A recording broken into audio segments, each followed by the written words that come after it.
Hola, nosotros somos el equipo número 1. Estamos conformados por David Alejandro, Ezequiel Mota y Oscar Mojica. Y vamos a hacer la explicación de la práctica número 5, divisor de tensión.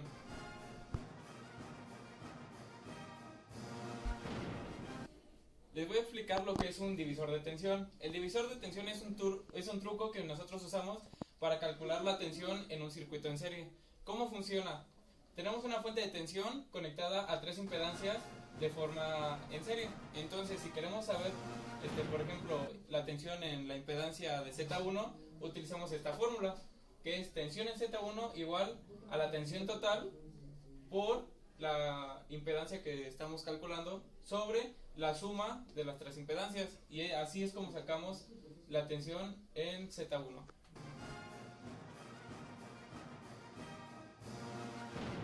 El divisor de corriente, igual que el divisor de tensión, es un pequeño truco para obtener la corriente en algún lazo, pero de una manera más rápida y haciendo menos cantidad de cálculos.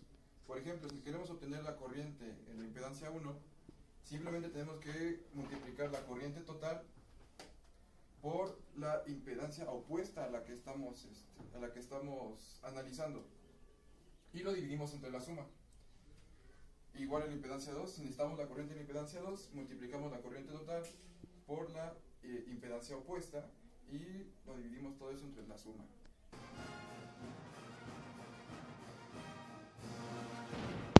Paso 1. Analizar el siguiente circuito por medio de divisor de tensión. Obtener los resultados de tensión y corriente.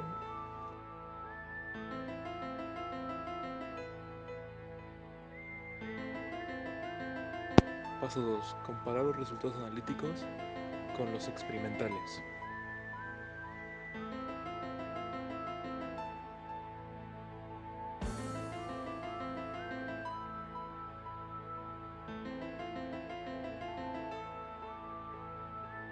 Paso 3. Con ayuda del osciloscopio, encontrar el desfasamiento de ondas que hay de la tensión inicial en la tensión del resistor, inductor y capacitor, y anotarlos en la siguiente tabla.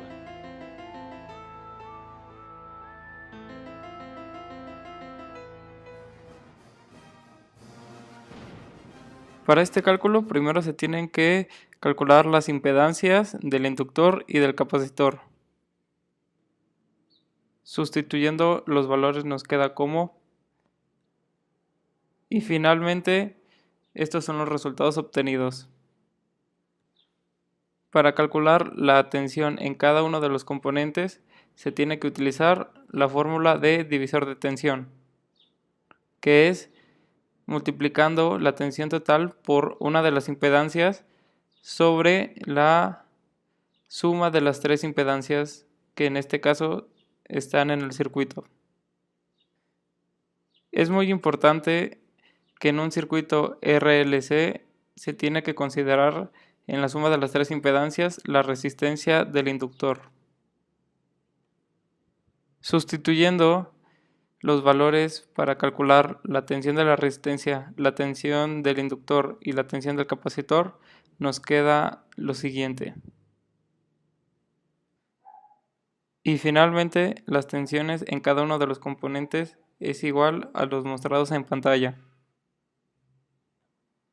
Los resultados obtenidos son tensiones pico, por lo que hay que utilizar la fórmula para pasarlos a su tensión RMS, que es la tensión máxima sobre raíz de 2. Y por último, estos son los resultados obtenidos en cada una de las tensiones de los componentes.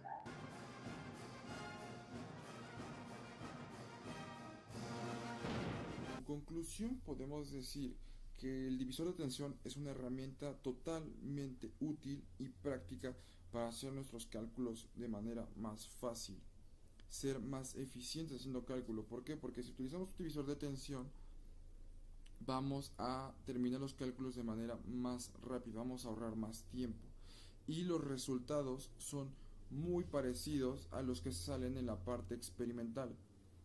Son prácticamente los mismos. Hay algunas variaciones, pero eso ya no es cuestión de nosotros, es en algunas partes, y eso lo vamos a poner como observación. Bueno, la observación sería que en algunos elementos llega a haber pérdidas, y esas pérdidas nosotros ya no las controlamos.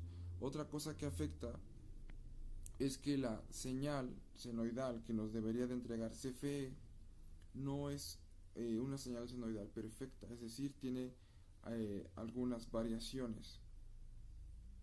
¿Eso que nos provoca? Bueno, que nuestro multímetro no mida el valor RMS verdadero. Para eso tendremos que tener en nuestras manos, hacer las mediciones con un multímetro que tenga la funcionalidad TrueRMS, es decir, que mida el valor eficaz verdadero. Seguramente si lo hacemos con un TrueRMS, nuestras mediciones van a ser mucho más exactas o van a ser más parecidas a nuestros cálculos analíticos.